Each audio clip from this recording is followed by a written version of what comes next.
10, 9, 8, 7.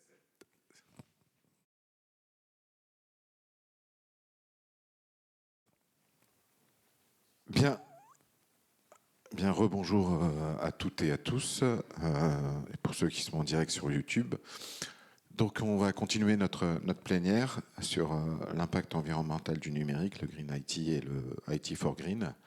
Et j'invite Monsieur Lasserre de Veolia à nous rejoindre. Voilà. Je vous laisse le petit... Voilà. J'ai combien de temps à peu près? Une vingtaine de minutes, Ouais, c'est une ça? vingtaine de minutes.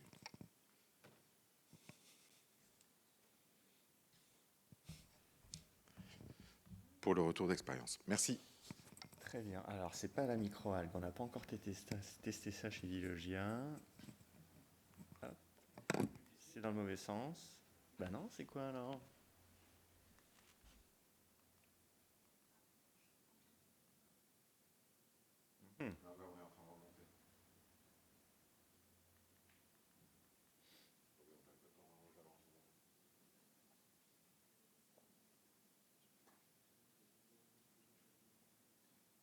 Collectero, c'est pas ça non plus.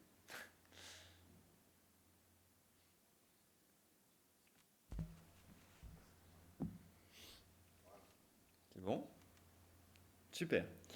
Ok, bien bonjour à toutes et à tous. Je suis ravi d'être ici pour pouvoir parler un peu de numérique. C'est vrai qu'on n'est pas souvent invité en tant que bailleur social pour parler de ces sujets, en dehors des sujets, on va dire, plus SI. Or, c'est quelque chose qui est très très important parce que je trouve que le secteur de l'immobilier au sens large, hein, parce que ce dont j'ai parlé là, ça peut s'appliquer à tous les secteurs de l'immobilier, saisit pas complètement le tournant, on va dire, de la révolution numérique. Enfin, en tout cas, c'est ce qu'on a constaté. On pourra en discuter un peu plus longuement. Donc, avant de commencer dans le retour d'expérience, un petit mot sur Veolia. Donc, alors, moi, c'est Fabien Lasserre. Donc, je suis responsable de l'innovation technique chez Veolia. Veolia, c'est un bailleur social qui gère à peu près 80 000 logements. Donc, c'est un gros bailleur parmi les 10 premiers français, qui gère à peu près 80 000 logements sur l'ensemble de la France, principalement sur la métropole de Lille. On a 40 000 logements. On construit à peu près 2 000 logements nouveaux par an et on rénove à peu près 2 000 logements par an. Donc c'est un peu comme si on gérait un peu plus que la ville de La Rochelle dans son ensemble. Donc ça commence à faire un paquet de ménages quand même et un paquet de matériaux qu'on utilise et d'énergie que l'on consomme. Donc il faut un peu s'intéresser à tout cela. Alors on a la chance chez Veolia d'avoir des administrateurs qui sont issus du domaine de l'industrie et donc ils savent un peu ce que c'est que l'innovation. Euh, Parce que bien souvent dans le secteur de l'immobilier et du bâtiment, les budgets sur l'innovation et la culture de l'innovation est très faible en fait. Quand je discute avec mes homologues de Bouygues Bâtiment International, hein, Bouygues c'est quand même parmi les 10 premières entreprises de construction au monde, bah, ils ont des budgets en fait R&D assez ridicules par rapport à la taille de l'entreprise. Et ça, c'est pas moi qui le dis, hein, c'est des rapports qui datent de 2016-2017. Au niveau mondial, le secteur du bâtiment et de l'immobilier sont les secteurs qui investissent le moins, pardon, en R&D. C'est important de vous mettre ça en préambule parce que vous n'êtes pas forcément familier avec le secteur de l'immobilier et du bâtiment. Donc c'est un secteur un peu à part. Vous naviguez souvent peut-être dans les secteurs plutôt IT où justement il y a une sorte d'accélération des produits, d'investissement, de levée de fonds, d'innovation perpétuelle. Ce n'est pas du tout le cas du secteur de l'immobilier et du bâtiment au niveau mondial, je le répète encore. Or, le secteur du bâtiment et de l'immobilier rentre complètement dans une révolution de par son impact environnemental. Hein, c'est ce qui a été dit tout à l'heure par Siemens, 40% de la consommation énergétique, donc c'est énorme. 25% je crois de la consommation, 40% des ressources, enfin, c'est énorme, et en France 25% des émissions de CO2, mais parce qu'on a le nucléaire, sinon on arriverait plutôt à une tendance autour de 40%. Donc c'est un secteur qui n'est pas habitué à innover, qui a toujours fait un peu comme d'habitude, qui se concentre plutôt sur la stabilité mécanique des choses. Hein. Il ne faut pas que les immeubles s'effondrent, que les ponts s'effondrent, etc. Ça, ce qui fonctionne plutôt bien, on a très peu de problèmes par rapport à ça. Qu'il n'y ait pas de problème d'incendie, on a très peu de problèmes par rapport à ça, donc on fonctionne bien. Mais maintenant, on doit faire des bâtiments très performants, qui consomment très peu d'énergie, très peu de ressources et qui émettent peu de CO2. Et ça, c'est le challenge. Et ce qu'on essaye de faire dans mon équipe, c'est justement de traiter un peu tout ça, de voir comment le numérique peut nous aider à faire des bâtiments plus performants et à piloter des bâtiments plus performants. Alors, mon premier exemple, c'est cet objet-là que vous voyez. Alors, on a appelé ça Astre. On a travaillé ça avec une entreprise qui s'appelle Blue Grayot qui est dans la salle et que je remercie d'avoir travaillé avec nous sur ce projet. Le but du jeu, donc chez Veolia depuis à peu près 2014, on a testé pas mal de systèmes différents, dont les systèmes de Siemens aussi, sur l'accompagnement de nos locataires pour la perception des consommations d'énergie via des différentes applications, etc., pour qu'ils puissent visualiser les consommations d'énergie, les progrès qu'ils font, les économies possibles. Somme toute, on se dit ça peut être très intéressant, surtout dans le contexte actuel.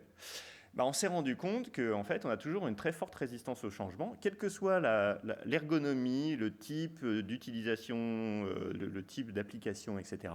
On est toujours sur le même schéma, donc on a quand même plus de 1000 logements instrumentés, donc on a pas mal de retours par rapport à ça. C'est que au début, on va expliquer aux gens l'application, même si elle est très simple, comment ça fonctionne. Et puis, on vient 3 ou 4 mois après, il n'y a que 50% des gens qui l'utilisent, alors qu'il y a 80% au début. Et puis, on revient 3-4 mois après, il n'y a plus que 20%. Et à la fin, on arrive sur les 10%. Les 10% de personnes d'une population qui sont toujours les moins rétifs et les plus enclins justement à changer. Et donc, pour elles, que ce soit une application, un nouveau mode de transport, ce qu'on veut, elles vont le prendre sans aucun problème. Or, on s'est dit, c'est très gênant ce genre de choses, parce qu'on n'arrive pas à faire percevoir les choses correctement par les locataires, et on n'arrive pas non plus à leur percevoir la production d'énergie renouvelable potentielle sur un bâtiment. C'est-à-dire que Veolia investit beaucoup sur la production d'énergie renouvelable, pour décarboner tout ce qui est consommation d'énergie. Et les gens, les locataires, ne sont même pas au courant qu'il y a des panneaux solaires au-dessus des toitures. Forcément, ils ne les voient pas, c'est fait pour que ça soit discret et qu'on ne voit rien des rues. On s'est dit, c'est un peu dommage parce que, par exemple, si on prend le cas des panneaux solaires thermiques, qui sont juste des panneaux qui font chauffer de l'eau, un liquide qui permet de préchauffer de l'eau après, sanitaire, les gens n'ont pas conscience de ça. Donc déjà, ils n'ont pas conscience qu'ils sont dans un immeuble un peu vertueux, donc ça pourrait les pousser à avoir un comportement un peu vertueux aussi. Et puis, ils n'ont pas conscience de quand cette eau gratuite, on va dire, décarbonée est disponible. Et puis, nous-mêmes, on a des problèmes aussi sur l'exploitation pour savoir quand nos systèmes fonctionnent ou pas. Ces constats sont partagés, là encore, au niveau mondial. Donc, on a travaillé avec Blue Grayot sur un objet. Il y avait le labo de design d'EDF, je crois, qui avait fait une très belle exposition là-dessus sur comment on pouvait rendre palpable et observable l'énergie, ce qui est un sacré enjeu quand même. Donc là, on a travaillé sur quelque chose de mécanique. En tout cas, c'est la commande qu'on avait passée à Blue Grayot. Donc, ils ont fait cet objet qui est là, c'est pris dans mon bureau, l'image du dessus. Donc, c'est un objet pliant. Et vous voyez, quand le disque est complètement ouvert, en fait, le disque doré, ça représente la quantité d'eau chaude, en fait, qui est produite par le soleil, donc qui est stockée dans le bâtiment. Donc, c'est-à-dire que les gens, ils peuvent plutôt à ce moment-là utiliser l'eau chaude, parce qu'on sait que l'eau chaude, elle est décarbonée, elle est gratuite. Des fois, donc le mobile est complètement replié et c'est complètement noir. Et dans ces cas-là, on dit là, il faut plutôt modérer sa consommation d'eau chaude parce que c'est de l'eau chaude chauffée directement par le gaz qui est carbonée, qui ne fonctionne pas. C'est un objet connecté, puisqu'après, il faut faire les récupérations de température, etc., au niveau des chaufferies, ce genre de choses. Et ce qui était très intéressant, donc c'est quelque chose qui fonctionne, qu'on va mettre en test. Là, c'était en test chez nous pour avoir des bêta-testeurs, que ce soit nos collègues, la direction qui passe. Et nous, ça nous a entraîné un peu à expliquer très rapidement ce que c'était que cet objet. Au début, on a un peu patiné, on a expliqué, oui, c'est la différence de température, tu vois, etc. Maintenant, on simplifie complètement le discours. Donc, on est prêt à le mettre dans une résidence qui appartient à Veolia, sur la métropole de Lille. On va le mettre chez les gens, on va leur donner, on va leur expliquer à quoi ça sert, et puis on va le récupérer au bout de 2-3 semaines, voir ce qu'ils en pensent. On va tester ça sur plusieurs foyers. Et puis je pense que normalement, ça devrait avoir un succès assez intéressant. Et on envisage après d'utiliser ce genre de choses pour mettre dans l'affichage dans les halls. Ce qui permet à toutes les personnes qui passent d'être au courant déjà qu'il y a une production d'énergie renouvelable ici, de l'afficher d'une façon peut-être plus sensible et plus, comment dire, plus attractive que de mettre les bons vieux afficheurs de kilowattheure produits par les panneaux photovoltaïques qu'on a vu depuis une vingtaine d'années fleurir un peu partout. Voilà, donc ça c'est un objet, c'est intéressant, je vais partager ça avec vous parce que ça nous fait rentrer un peu dans les problématiques concrètes du domaine du bâtiment et de la gestion du bâtiment avec une approche plus design. Donc complètement différent de toutes les applications qu'on peut avoir. Et on se rend compte que c'est quelque chose qui fonctionne. Et aussi, on a une récupération de données par rapport à ça. Donc je trouvais que c'était un beau projet qui était vraiment à la croisée du design, de l'IoT et au service un peu de tout le monde. Deuxième chose, une échelle complètement différente. C'est l'utilisation vraiment du numérique pour les rénovations. Alors, je pourrais en parler très très longuement, mais je vais essayer de faire court, parce que j'ai pris déjà pas mal de temps. Le gros challenge pour le secteur du bâtiment, c'est d'isoler les bâtiments. Ce n'est pas tant de construire des bâtiments performants neufs, mais c'est d'isoler les bâtiments, tout comme pour le résidentiel, aux obligations de réduction à moins 60% en 2050. Dans le domaine du bâtiment, c'est rénover toutes les passoires, ce qu'on appelle les passoires thermiques, donc c'est les fameux DPE, EFG, d'ici 2032. Et puis de toute façon, en 2050, en France et partout en Europe, et voilà, au minimum en Europe, tous les bâtiments seront des DPE qui seront soit A, soit B à 80%. Actuellement, ça doit représenter peut-être 15% des constructions françaises maximum. Donc c'est quand même un sacré challenge. Il va falloir aller vite, faire des bâtiments qui soient au rendez-vous au niveau des performances, c'est-à-dire changer les habitudes, parce qu'actuellement, dans 40% des cas, quand on fait un bâtiment neuf, la performance qui a été conçue et développée au début n'est pas au rendez-vous après les exploitations. Donc il y a plein de raisons, voilà, c'est pas moi qui le dis, hein, c'est l'État, c'est les évaluations annuelles de l'Agence de maîtrise de l'énergie et du Centre scientifique du bâtiment. Donc il y a un vrai problème de maîtrise de la qualité au niveau du bâtiment, parce qu'on doit faire des ouvrages qui sont ultra performants. Là, c'est une démarche qui vient des Pays-Bas, puisque nous, chez Vilogia, on aime bien faire des projets de recherche et d'innovation avec nos confrères européens. Ils nous ont présenté une méthode, c'était en 2015, qu'ils ont appelé Energy Sprong, donc un mot un peu barbare, qui signifie le saut énergétique en hollandais. Et ils ont développé un concept depuis après 2008 qui permet de rénover des maisons en 3 semaines pour les rendre à énergie zéro garantie sur 30 ans. Donc c'est un peu le Graal ultime. Je pense que si quelqu'un vous venez frapper à votre porte et vous proposez ça en démarchage commercial, vu le contexte actuel, je pense que vous signerez assez rapidement, vu l'inflation qui nous guette au niveau de l'énergie. Donc on s'est dit, bah oui, c'est extraordinaire, banco, allons-y, faisons les tests. On a fait 10 premiers prototypes que vous pouvez aller visiter d'ailleurs, qui sont à M. Après on a fait d'autres à Waterloo, c'est les Maisons Blanches au centre. Et puis on est en train de faire un bâtiment collectif à Roubaix. Enfin, en tout, ça fait 500 logements. On est en train de terminer sur l'ensemble de la métropole, ce qui préfigure un peu ce que vont être 100% quasiment des logements dans le futur en Europe. Donc c'est assez intéressant d'aller se balader dans ce genre de lotissement et de voir ces bâtiments. On dit, c'est là-dedans qu'on va vivre après. Sauf que pour arriver à ça, ce qui est intéressant, c'est qu'il y a eu des startups qui sont associées avec des entreprises de construction en disant, si on veut arriver à maîtriser la garantie et aller vite en 3 semaines, c'est juste dingue en 3 semaines de rénover complètement une maison, mais il va falloir utiliser des outils numériques. Et comme on a un taux de pénétration qui était très faible au niveau du numérique dans le bâtiment, ils ont dû travailler avec des startups qui ont utilisé tout ce qui est numérisation, donc scan 3D des bâtiments initiaux, pour transférer ça dans des usines, donc hors site, pour fabriquer toutes les toitures, toutes les façades que vous voyez qui sont posées là, avec les fenêtres, les portes, tout ça est fabriqué déjà en usine. Et après, on vient que assembler en 3 semaines la toiture, les façades, la pompe à chaleur qui est aussi dans un module qui a été conçu d'une façon optimisée, etc. Et après, derrière, il y a tout un système de monitoring. Et ça, c'est un peu ce que monsieur présentait de glace là, au niveau des systèmes de défaillance, etc. Si on pouvait avoir la même chose des fournisseurs de pompes à chaleur qui s'intéressent au même système, je serais le plus heureux des hommes.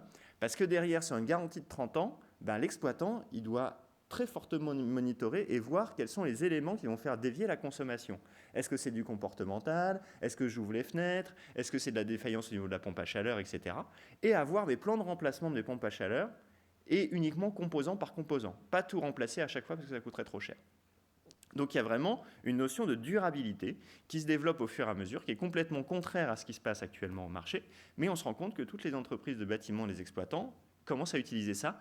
Et je trouve que c'est un très bon exemple de voir comment le numérique rentre dans le secteur du bâtiment et de l'immobilier et de la maintenance immobilière résidentielle par ce biais de la haute performance et de la garantie, qui sont des points très très importants. Parce que si on rénove sur le papier bien, mais qu'au final on consomme toujours autant d'énergie et de CO2, on va être rattrapé par la patrouille à un moment.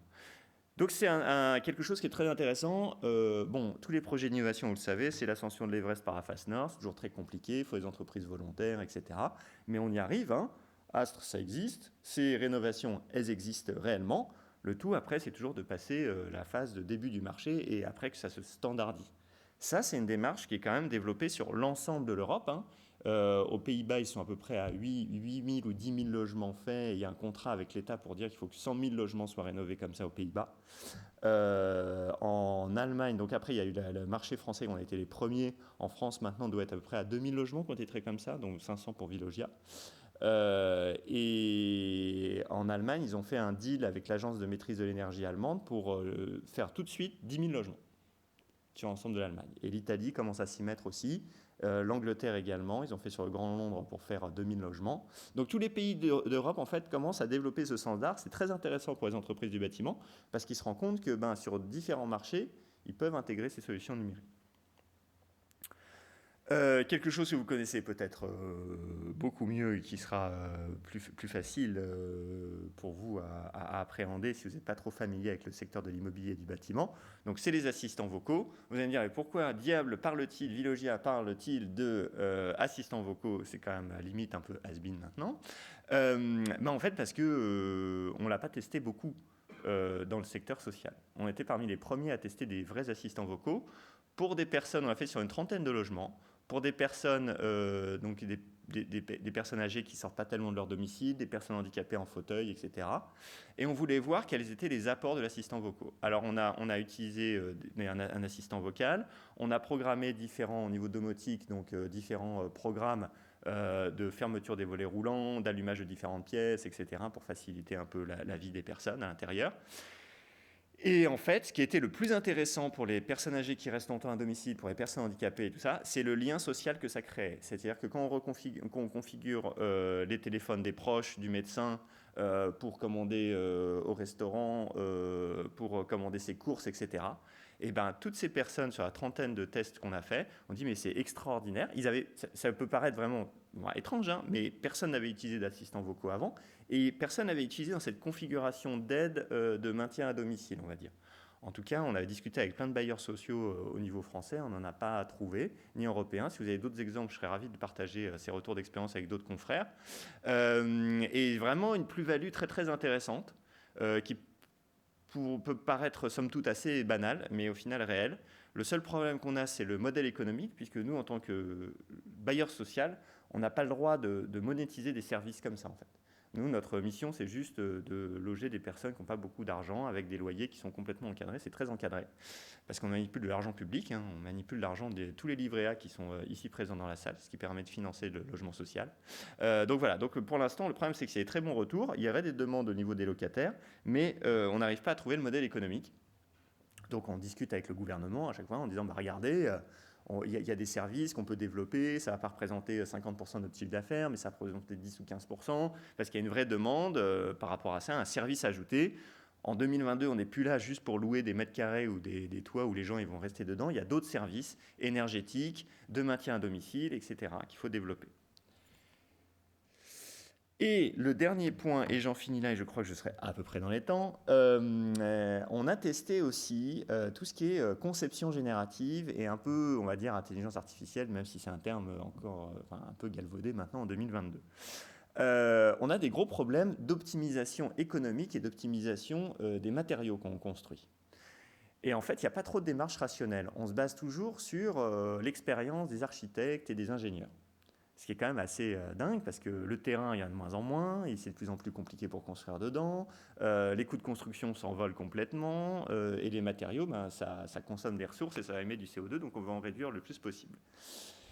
Donc on s'est dit, j'avais discuté avec quelqu'un après un séminaire qui a dit, bah regarde là, en Angleterre, ils ont développé des plans standardisés en fait de collèges et de lycées qu'ils adaptent. Donc ils utilisent la conception générative. Donc à partir d'un certain nombre de paramètres, il y a une sorte d'intelligence artificielle qui travaille pour définir le meilleur volume qui répond à différents paramètres, qui soit une optimisation de surface, une optimisation de façade, de hauteur, etc., dans un espace contraint.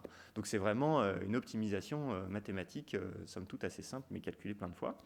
Et ben, on s'est dit, on va voir si ça n'a pas déjà été testé quelque part. Testé nulle part, sauf sur les grands ouvrages internationaux, de grandes tours pour l'optimisation des façades, etc. Et tout ça. Donc là où il y a quand même beaucoup d'argent à investir, mais jamais testé sur tout ce qui est construction de logements. Or, on a quand même très souvent besoin de logements actuellement en Europe. Donc on a essayé de travailler, de demander déjà à nos architectes s'ils connaissaient. Alors ils commencent juste à connaître le BIM, donc l'intelligence artificielle, la conception générative, c'est pas trop leur tasse de thé. Voilà, on a essayé de discuter avec des grands cabinets d'ingénierie. Ils disent bah non, ça ne nous intéresse pas. Nous, on fait que des tours, des gros bâtiments de minimum 40 000 mètres carrés, etc. Ok, d'accord. Et au final, on a réussi à travailler avec une petite start-up, mais je crois qu'elle a mis la clé sur la porte maintenant, où c'était intéressant. C'était un associé, c'était un informaticien qui s'était associé avec un architecte. Et ils avaient développé justement ces solutions de conception générative. Donc là, on a fait un exemple à croix sur un terrain. On a entré différents paramètres que nous on connaissait, qui sont des paramètres de gestion économique, hein, et ils ont commencé à développer les formes les plus intéressantes. Alors il y a eu deux enseignements, donc le projet en construction, je crois à Croix en ce moment. Il y a eu deux enseignements très très intéressants, enfin trois même.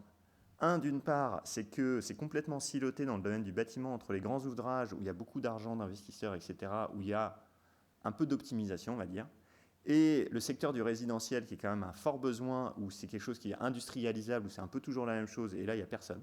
Donc c'est un grand appel à qui veut développer des solutions d'optimisation dans le secteur de résidentiel, il est bienvenu.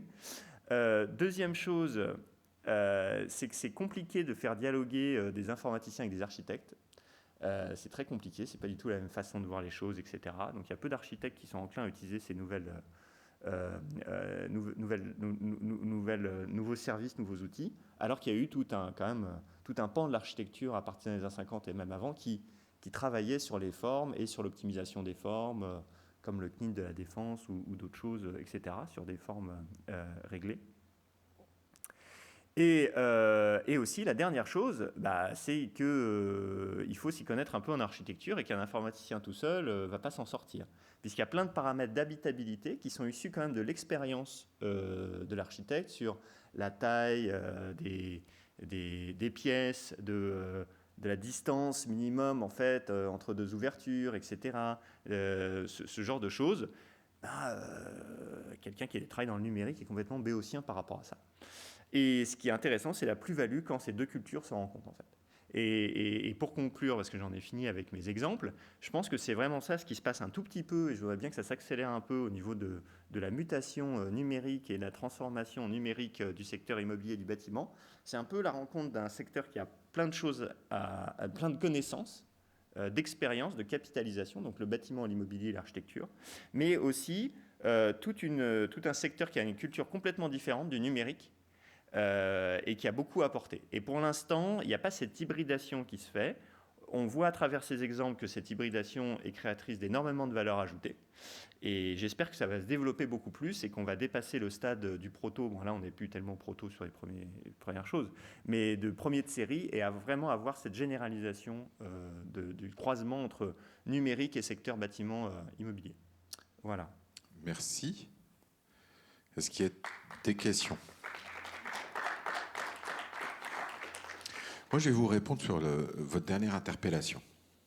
J'ai créé, il y a 8-9 ans, un master spécialisé qui est à la rencontre un peu de ce que vous dites, c'est-à-dire des acteurs de l'architecture, on allait même jusqu'au génie urbain, donc de manière beaucoup plus globale, des acteurs du numérique, donc provenant du numérique, un master spécialisé qui s'appelait Creacity, donc sur la question, je dirais, numérique, urbaine, et la question de la gouvernance aussi. On s'était associé à Sciences Po pour les politiques publiques.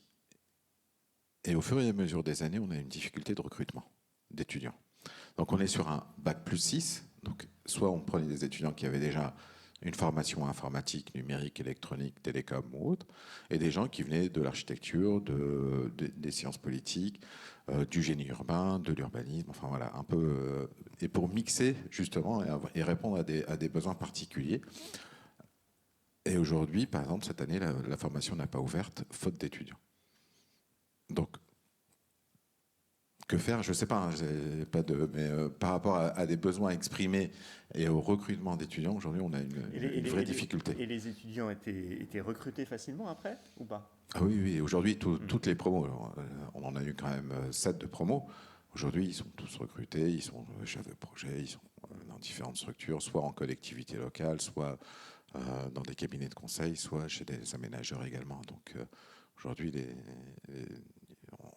le taux de recrutement à la sortie est de 100%. C'est pas Mais peut-être que ça pas un veut dire souci. qu'il y a un besoin au niveau des entreprises, ce qui est confirmé quand je discute un peu avec des Bouygues Immobilier, des FH, des Vinci, etc., qui a un besoin quand même émergent, ils comprennent un peu ça. Peut-être qu'après, ça vient aussi des formations. Moi, j'ai fait une école d'ingénieur en bâtiment. Les aspects vraiment d'optimisation numérique, j'avais des cours d'informatique, de GTB, etc. Mais il n'y avait aucun cours qui était sur le croisement, un tout petit peu de modélisation thermique, voilà. Mais voilà, même en dernière année, on poussait pas, même les sujets de recherche n'étaient pas dessus, quoi. On était sur des nouveaux matériaux, ok, sur tout ce qui est nouveaux systèmes décarbonés, pompe à chaleur, ce qu'on veut, et tout ça, un réseau de chaleur. Mais donc au niveau de l'enseignement aussi, et je ne sais pas si au niveau architectural, on parle beaucoup, on parle d'utilisation de nouveaux logiciels, des AutoCAD, etc. et tout ça. Mais est-ce qu'on parle vraiment intelligence artificielle, conception générative? Voilà, je ne sais pas trop. Peut-être que ça vient aussi des formations académiques et qu'il y a peu de choses dedans. On a cherché quand même pas mal de choses de thèse, hein. Il y a très très peu de thèses, hein, sur tous les sujets que je viens de donner. Thèse sur design et expression de l'énergie, il y a quasiment qu'EDF qui a bossé dessus avec EDF Lab, etc. Il y a eu très peu de thèses dessus. Hors site, haute performance énergétique, très peu de thèses aussi. Moi, j'ai trouvé 2 thèses, une de la fac de Toulouse et puis une autre, c'est tout. Conception générative, j'ai trouvé une seule thèse. Et c'était une thèse qui était aux États-Unis. Donc peut-être que j'ai mal cherché, mais c'est très peu couvert, je trouve, ce champ au niveau de la recherche aussi. Est-ce qu'il y a des questions?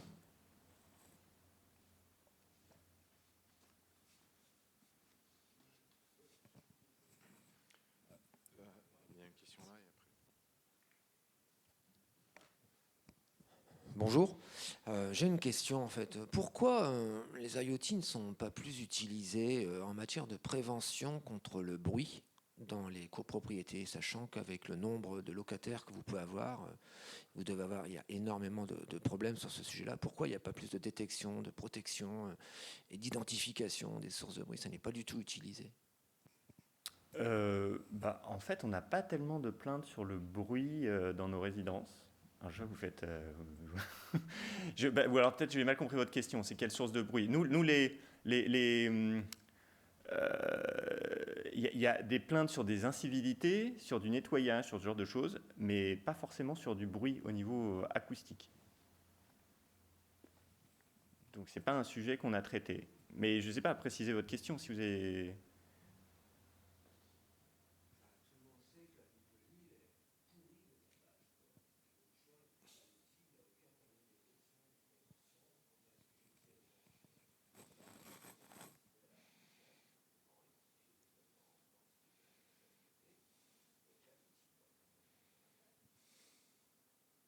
Nous, on n'a pas, c'est pas quelque chose. Si vous avez des études par rapport à ça, moi je suis preneur. Nous, par rapport à toutes les réclamations qu'on a, c'est pas quelque chose qui remonte. Il y a d'autres choses qui remontent. Des problèmes sur les portes de parking qui ne fonctionnent pas, des problèmes d'incivilité, de propreté, etc. De confort thermique. Mais le bruit, non. Les modélisations qu'on a utilisées, en fait, c'est pour nos opérations d'aménagement. Quand forcément on a des rails de train qui passent à côté, etc., pour voir comment on va positionner les bâtiments. Là, on fait des études de modélisation. Il y a une nuance entre la notion à l'intérieur du bâtiment et à l'extérieur. Si on parle de tapage nocturne, là on est vraiment sur la voirie publique et là c'est un autre sujet. C'est pas le sujet de Villogier en soi, enfin, ou d'un bailleur social quel qu'il soit. Mais ceci étant, la question de l'acoustique, peut-être dans le bâtiment, il y a la question énergétique, mais il y a aussi la question acoustique qui est plus largement. Si je comprends, aujourd'hui, ce n'est pas un sujet particulier qui est traité, en tout cas, en priorité. On fait des mesures in situ quand on installe des nouveaux systèmes de pompe à chaleur, de VMC double flux, pour voir s'il y a des problèmes, parce qu'on sait qu'il y a eu pas mal de mauvaises expériences par rapport à ça. Donc quand il y a des mauvais résultats acoustiques pour essayer d'objectiver un peu la perception des gens, après on met en place des systèmes pour essayer de contrer tout ça. Mais une fois que c'est sur des rails, une fois que les problèmes ont été détectés, et c'est assez rare au final, une fois qu'on a choisi les bons équipements, il n'y a pas vraiment de problème. Là, il y avait un problème acoustique dans un bâtiment qu'on rénove, donc je viens avec les méthodes Energy Sprong. Ce qu'on a fait, c'est qu'on fait toujours une enquête avant pour voir quels sont les besoins des locataires, donc c'est un immeuble des années 50. Et là, en effet, il y avait un problème acoustique en disant on entend les voisins du dessus. Donc j'ai dit, mon Dieu, si on isole encore Ampleur Plus, ça va s'amplifier encore plus. Donc on a traité acoustiquement, avec des revêtements de sol particuliers, des baffles acoustiques, etc. Et normalement, ça, on sait qu'il n'y a aucun problème après. Alors moi j'avais une question justement sur Energy Sprong, parce que ça m'a assez scotché quand même, cette capacité à rénover des logements en 3 semaines, c'est ça? Du point de vue économique, parce qu'on peut se dire on a une partie de la solution avec ce que vous nous avez présenté. Du point de vue économique, est-ce que ce sont des rénovations qui coûtent beaucoup plus cher qu'une rénovation classique? Et c'est pour ça que c'est pas développé. Vous avez parlé, je pense, de 10 000 logements en Allemagne, par exemple. Alors, ça paraît beaucoup, mais en même temps, c'est très peu. Donc, est-ce que le problème est économique derrière ce type de rénovation? Alors, en effet, le problème est économique. Ce qui se passe, c'est comme tout nouveau service, tout nouvel outil, tout nouveau produit qui arrive, tant qu'il n'est pas standardisé, en fait, ça coûte plus cher. C'est comme le passage du simple vitrage au double vitrage. Dans les 90, le double vitrage était hors de prix. Maintenant, c'est faire du simple vitrage pour rénover les bâtiments historiques qui est hors de prix. Donc, la même chose avec la chaudière à condensation, la même chose avec la pompe à chaleur plus tard. Voilà, quoi. Donc en effet, c'est très cher, c'est quasiment le double de prix d'une rénovation classique. Une rénovation classique, on ne va pas arriver en étiquette A avec des panneaux solaires, on va arriver à une étiquette C à peu près. Donc on ne sera toujours pas dans les clous de 2050, sauf qu'un bâtiment, on le rénove à peu près tous les 30 ans. Donc si on ne se projette pas tout de suite sur ce qu'on attend en 2050, on va devoir le refaire en 2040. Et en 2040, on n'a peut-être même plus les ressources pour le faire, parce qu'il y a un problème de mise en place de l'économie circulaire, etc. Puis même plus les bras, en fait. Parce qu'on a un problème aussi de personnes pour faire tout ça. Donc c'est ce qui explique le coût. Ce n'est pas le même produit, c'est un produit beaucoup plus performant. Là, on a une garantie aussi, et c'est-à-dire qu'il y a plus de rigueur, et cette rigueur qui n'existe pas dans le domaine du bâtiment avant, parce que sinon, elle sera en 100% d'atteindre des objectifs, ça se paye aussi. Et en effet, c'est le gros souci actuellement. Ce problème a été en partie résolu au début par les Pays-Bas. Les Pays-Bas, ils ont fait baisser le coût des rénovations. Ils étaient à 140 000 euros, plus cher que nous au logement, et ils sont arrivés à 65 000 euros pour le même produit. Plus performant, plus rapide, etc. Même. Enfin, au niveau de la mise en plus attractif. Ils ont réussi à faire ça à peu près en une dizaine d'années. Mais le début, ça a été aidé par le gouvernement hollandais. Ils ont dit on va subventionner très fortement, autour de 30 ou 40% les premiers, et puis après la subvention va être dégressive pour que le marché s'adapte. Et donc il y a des entreprises qui sont développées dessus. Les Allemands ont choisi la même chose aussi. Ils ont dit on va subventionner très fortement les premiers. Quand j'ai discuté avec des bailleurs allemands, je leur ai dit mais tu as fait ton premier, là t'enchaînes déjà sur ton deuxième. On a un peu réfléchi avant parce que ça coûte cher quand même. Je dis non, je le fais tout de suite. C'est extrêmement compliqué. Je trouve aucune entreprise pour le faire, mais je suis subventionné à 30%. Donc voilà, donc ça c'est pour amorcer. En France, l'État français veut pas, lancer juste un appel à manifestation d'intérêt, parce que on a bien compris que les caisses étaient bien vides. Donc ils pensent que le marché va s'auto-organiser. Je ne sais pas ce que ça va donner. Et les Italiens mettent en place aussi des systèmes de subventions. Et en Angleterre, ils ont mis en place aussi des subventions, mais limitées sur une région, sur celle qui a le plus d'argent, le Grand Londres, puisque le reste de l'Angleterre est très pauvre. Donc en effet, ça coûte plus cher, 2 fois plus cher. Les prix baissent quand même. Depuis les protos, on a baissé d'à peu près 30%, mais ce n'est pas assez. Le tout, c'est de savoir à partir de quand ça va standardiser une frange de rénovation pour justement arriver à un prix standard. On a un fonds en région, un fonds européen, pas un fonds national, donc vous pouvez aller chercher l'argent à ce niveau-là, qui finance à 30%, qui s'appelle le fonds de transition juste, et qui peut répondre à... En tout cas, vous répondez aux questions du fonds de transition juste. Donc je vous invite à... va venir me voir et on en parlera, ou à part les services de la région. C'est eux qui instruisent ce fonds en particulier. Bien, merci. J'invite M. Mohammadi de Collectero. Donc on va parler des déchets, on a parlé de modularité, on a parlé d'économie d'énergie. On va parler de déchets, on va parler de gestion des déchets, qui sont également un des éléments importants en termes d'impact.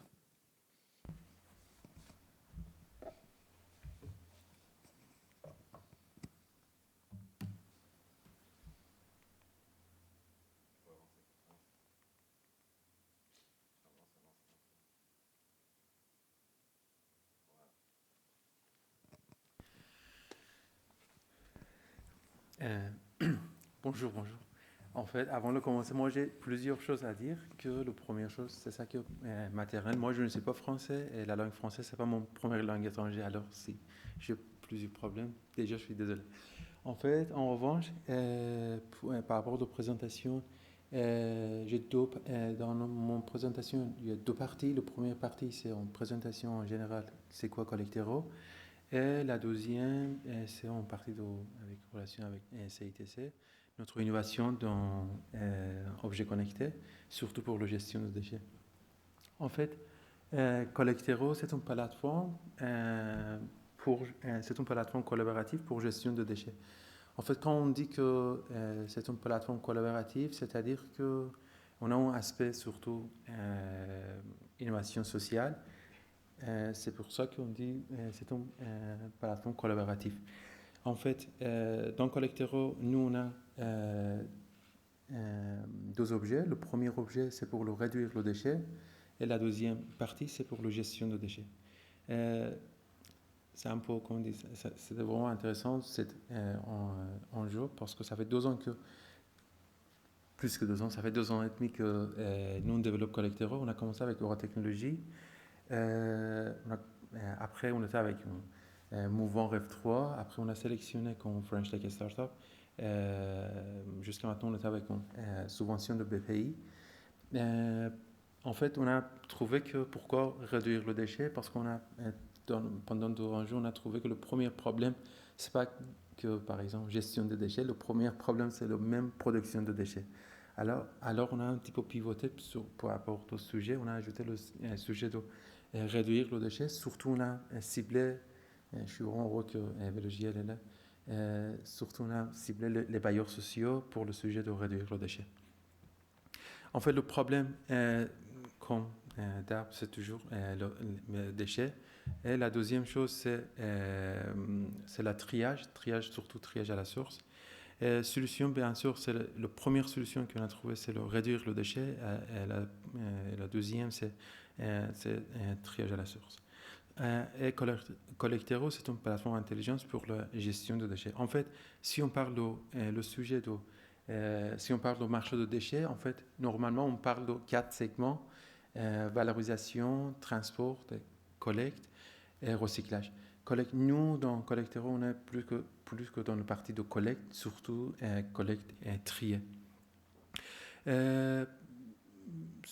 Dans notre écosystème, je parle de l'écosystème HTF, Hauts-de-France, en fait, il y a plusieurs sociétés qui collectent qu'un ou deux types de déchets. Pour la transformation, pour le compostage, pour le biodiesel, pour autre manière de transformation. Nous, on a rencontré plusieurs porteurs de projets, plusieurs écopreneurs, entrepreneurs écologiques qui ont envie de collecter quelque chose. Que le premier problème, c'est le problème logistique. Parce que ce n'est pas rentable, surtout à mon avis, à notre perspective en Europe, par rapport au sujet de main-d'œuvre et le coût de carbone, c'est pas vraiment rentable, l'éco-entrepreneuriat. Après, on a trouvé que, en fait, pour le collecte et encore pour l'industrie, pour le business dans la transformation, nous avons toujours besoin de 3 sujets. Le poids, quelque chose que nous voulons collecter, la quantité, et est-ce que le matière et la fréquence de production. La fréquence de production, je parle de régression, c'est quelque chose que c'est vraiment en cours de métier dans Collectero.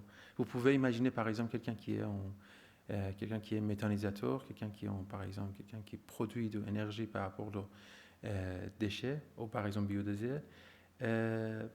Si on dit que par exemple j'ai par exemple 10 tonnes ou par exemple quantité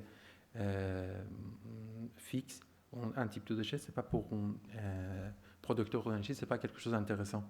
Mais si on peut par exemple proposer quelque chose comme par exemple flou, ça sera quelque chose vachement intéressant parce que grâce à ça, on peut par exemple installer, on peut investir, on peut développer notre activité. Alors avec 3 éléments, on peut faire une mise en relation entre quelqu'un qui a besoin de matières premières et quelqu'un qui est preneur. Soit pour le, par exemple, upcycling, soit pour le compostage, par exemple, soit pour biodiesel, soit pour la méthanisation. Dans Collectero, nous, ici c'est Simeva, syndicat de valorisation des déchets à Douai. Encore, c'est un enjeu dans la solution de stockage de déchets. Dans Collectero, notre première application, c'est pour le citoyen. On a une application Android iOS pour le citoyen. On a ciblé surtout encore les gens qui habitent dans les bailleurs sociaux et même CHR, Café Hôtel Resto. Ça, c'est notre première application, c'est pour le demande un service. Le service, soit c'est livrer les marchandises en zéro déchet, soit c'est un service de gestion de déchets. Gestion de déchets, soit c'est déchetterie à la demande, location des biens, les choses en gestion de déchets verts, le service qui sont en public. Voilà, c'est ça, le premier. Et la deuxième partie, c'est la deuxième application que c'est encore, c'est Android iOS, c'est pour le collecteur de déchets, le ramasseur de déchets. Et nous encore, on a un tableau de bord pour une gestion du territoire. C'est ici en fait. Si je peux rentrer dans le détail, je dis qu'on a un impact social, une innovation sociale pour le démocratiser dans le marché des déchets. Chaque partenaire, en fait, dans Collectero, nous on n'a pas collecteur, nous on n'a pas centre de stockage, on n'a rien. On bosse avec les acteurs locaux.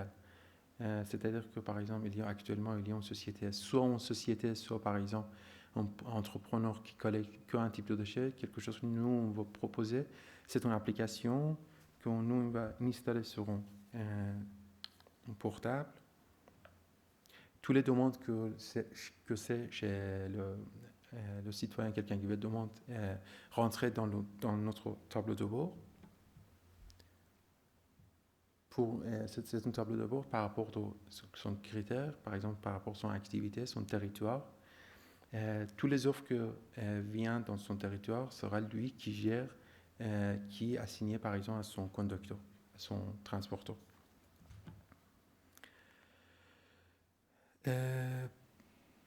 Si c'est notre tableau de bord, en fait, par rapport à ce slide, on dit que si on peut améliorer les choses, d'abord il faut mesurer. Pour le mesurer, nous avons besoin de données. Dans le marché de déchets, honnêtement, trouver les données, c'est quelque chose de vraiment difficile. C'est pas facile à trouver. Par exemple, même en statistique, tout ça en estimation, en fait, c'est un problème que nous-mêmes, pendant de développer le Collectero, on a vu. En fait, encore nous, on a vraiment ciblé ce sujet, c'est-à-dire que un data engineering sur les données qu'on va collecter pour la régression, pour prévoir la production de déchets comme matière première. Surtout notre deuxième partie, c'est notre partie de IoT, notre solution objet connecté. En fait, encore, quand on parle de marché de déchets, il y a plusieurs bénéficiaires, je peux dire, il y a plusieurs preneurs. Le producteur de déchets, comme par exemple bailleurs sociaux, Café Hôtel Resto, tous. Le collecteur de déchets, quelqu'un qui a besoin de matières premières. Tous il y a plusieurs bénéficiaires. Nous, on a développé une solution, en fait, qu'on peut dire que c'est une enterprise solution. C'est pas une solution que pour la gestion de déchets. C'est-à-dire qu'on peut utiliser dans votre industrie aussi. Après, je vous explique. Actuellement, on est d'accord que pour le collecte de déchets, on a un planning fixe. C'est-à-dire que, par exemple, un ramasseur de déchets donne un planning, par exemple, de dire que chaque jeudi ou chaque vendredi, on collecte des déchets. Soit le conteneur c'est vide, soit c'est plein. Mais il y a une autre façon que c'est avec une capture. On a un brevet, j'ai promené que, parce qu'on est en train d'enregistrer notre brevet, on a une capture pour mettre dans n'importe quel conteneur de déchets pour mesurer le volume de conteneurs de déchets.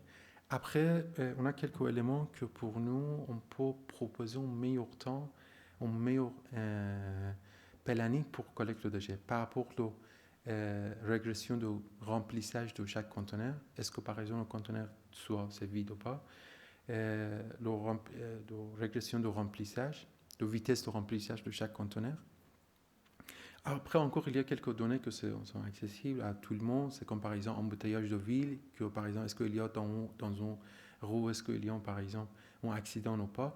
Après, la machine sera un autre algorithme qui va proposer un meilleur temps, un meilleur chemin pour le collecte de déchets.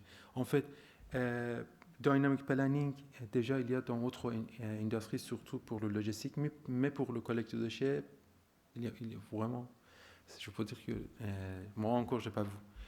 Il y a dans d'autres pays, comme surtout pour un pays, en Pays-Bas et aux États-Unis, il y a déjà ça existe. Mais en France, c'est pas vraiment encore. Moi, j'ai pas trouvé. Encore. Pourquoi c'est intéressant en fait? On peut réduire le trajet de camion, on peut réduire la durée de ramassage, on peut réduire la quantité d'exigence des camions. Encore, on peut réduire jusqu'à 40% de réduction de coût de ramassage de déchets. Avec encore régression et apprentissage automatique. Encore, je précise que c'est une solution qu'on peut, par exemple, on peut utiliser pour le conteneur de déchets, mais encore on peut utiliser pour le DBN, des bains connectés. Est-ce qu'il y a encore d'espace? Vous pouvez imaginer, par exemple, un endroit comme porte, soit par exemple pour gestion d'actifs, pour un locataire de matériel, chose. C'est un marché surtout dans le marché de déchets, surtout au marché de collecte, soit en déchetterie, soit en marché de collecterie. Notre avantage pour collecteur, déjà, je pense qu'on est en train de créer un nouveau marché pour le collecteur. On a passé pas mal de rendez-vous avec le syndicat de valorisation, le syndicat de collecteurs de déchets, parce qu'on dit qu'on est en train de créer un nouveau marché pour le collecter les choses que c'est bien trié. Surtout chez les citoyens. Solution SaaS, c'est déjà clair, les avantages de solution SaaS. Pour le citoyen, surtout on a un impact social pour création d'emplois. On a ciblé l'association insertion avec notre, en fait, entre guillemets, parce qu'on a une innovation sociale dans notre business model. Et pour environnement, en fait, nous on croit que pour chaque matière qu'on collecte, il y a déjà un impact. Et pour le producteur, on est d'accord que le premier problème, c'est gagner de temps et régler le problème de stockage. Business model pour le collecteur, c'est en commission et en abonnement, et pour le client, c'est en abonnement. Notre partenaire, en fait, nous on a commencé, je le répète, avec Eurotechnologie, en septembre 2020. On était avec Rev3, après on était sélectionné comme French Tech. Actuellement, on est dans Cité des entreprises et notre accélérateur, c'est Réseau Alliance. Merci pour votre attention.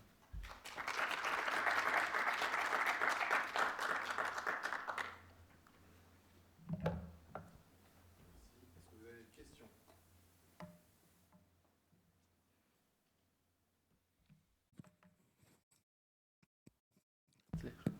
Sur la question des déchets.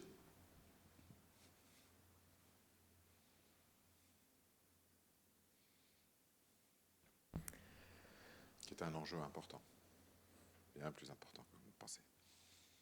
En fait, à partir de décembre 2023, on a une loi pour la déclaration de déchets. C'est pour ça qu'on a passé 2 rendez-vous avec le ministre de la Transition écologique pour la déclaration. Parce que jusqu'à maintenant, il n'y a pas une solution pour la déclaration de production. Vous pouvez imaginer quelque chose comme par exemple un pot, chacun par rapport à son numéro APN ou NAF. Là, on limite pour la production. Surtout, toujours, exemple, c'est les restaurateurs. Que par exemple, si chacun est là, on limite pour la production. Et il faut déclarer. La déclaration, c'est quelque chose que nous, on dit qu'avec Collectero, c'est facile, c'est-à-dire que quand un producteur de déchets il est engagé dans notre application, lorsqu'il est en train de bénéficier d'un service, en parallèle, avec une perspective informatique, il est en train de déclarer son production de déchets. La production, elle est en poids ou en volume? En volume, bien sûr, oui, en volume. Mais en fait, le problème de encore le déchet, c'est ça. Déjà, en fait, chaque produit, chaque déchet, il a son business model particulièrement, et son volume aussi, soit c'est en volume, soit c'est en kilogrammes. Exemple, encore par rapport à notre enjeu qu'on a rencontré, par exemple, actuellement, je pense qu'ils sont très connus, les composteurs de déchets, quelqu'un qui collecte, par exemple, le biodéchet, comme par exemple Alchimiste, comme par exemple Jeco. Le producteur de déchets, un restaurateur, ils sont payés quelque chose pour le ramasser. Que par exemple pour le biodiesel, pour des huiles usagées, c'est complètement l'inverse. C'est-à-dire que le restaurateur, il gagne quelque chose.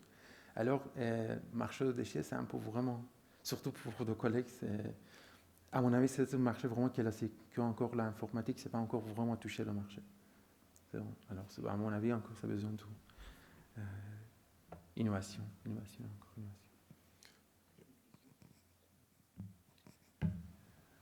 Alors, je ne sais pas si vous êtes les seuls à le faire, mais l'idée de mettre de l'IoT dans une benne pour effectivement éviter qu'un camion passe avec une benne vide ou quasi vide, c'est quelque chose que vous avez présenté aux prestataires en particulier qu'on a Non, sur la c'est nous-mêmes en fait, mais en fait, c'est pas que, en fait, c'est pas quelque chose à la demande. C'est en fait, nous, on a vraiment ciblé le planning.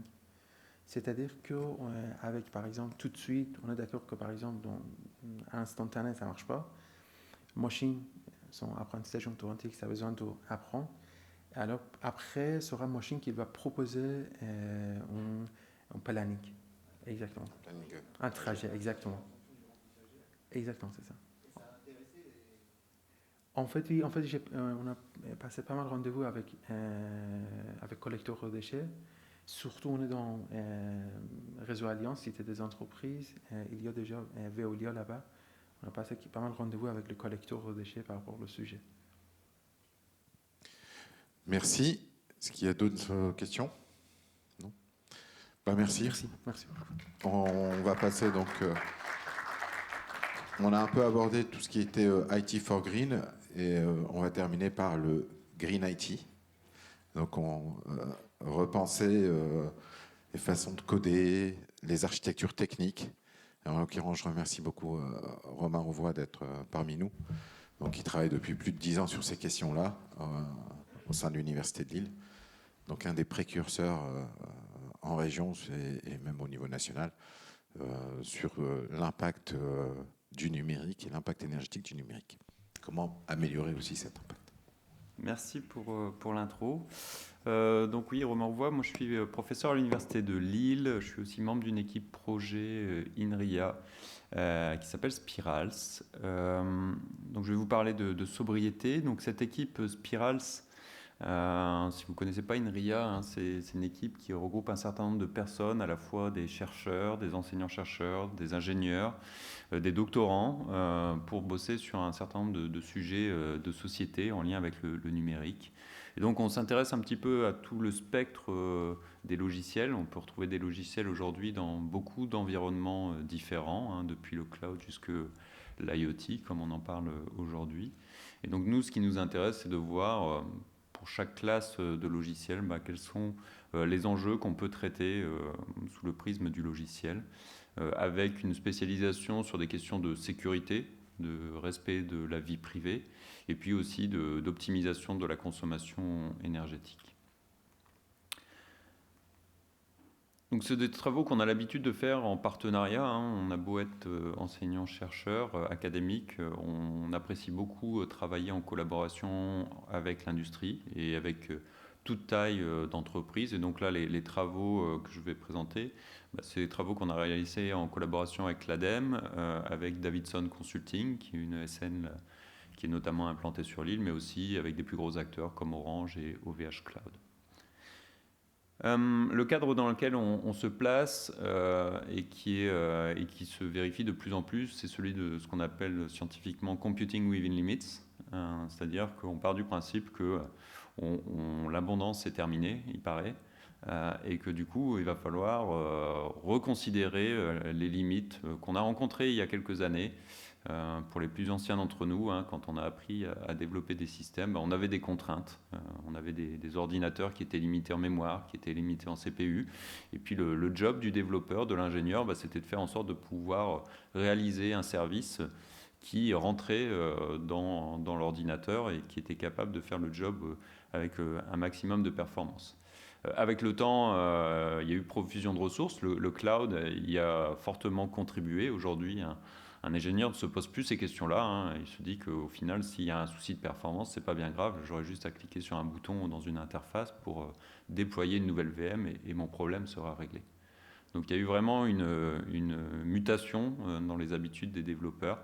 Et puis on voit que les problématiques environnementales et énergétiques en fait nous encouragent maintenant à revoir nos préoccupations, nos priorités. Et donc c'est ce qu'explique typiquement cet article que je vous ai mis en copie sur le fait que on va devoir de nouveau, en fin de compte, se poser les questions des limites en informatique.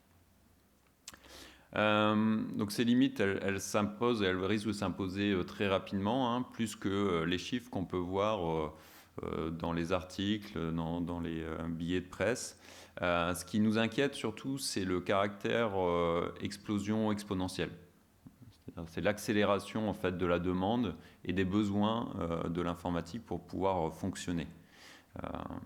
Donc ça, on peut s'attendre en l'espace de quelques années, en fin de compte, à avoir un volume de besoins qui soit difficilement assouvi par les capacités de calcul qui seront disponibles à ce moment-là. Donc ça nous encourage justement à nous poser la question dès aujourd'hui, et on le fait, comme ça a été dit déjà depuis une dizaine d'années, sur qu'est-ce qu'on peut faire, quels sont les leviers qu'on peut utiliser pour essayer de réduire les besoins en termes de ressources des logiciels et des services numériques pour faire en sorte de pouvoir continuer à fournir des services utiles tout en ayant une empreinte sur l'environnement qui soit la plus faible possible. Alors quand on développe un logiciel aujourd'hui, c'est un petit peu comme la tour de Pise.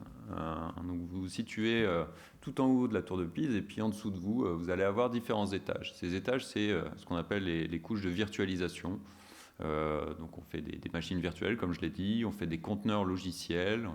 Je peux utiliser des gros mots comme Docker, Kubernetes, OpenStack, peut-être que ça parlera à certaines d'entre vous. Et puis au-dessus de ça, on va utiliser des langages de programmation, des bibliothèques logicielles, et puis, pour pouvoir au final, tout en haut, avoir notre service qu'on va fournir à un tiers.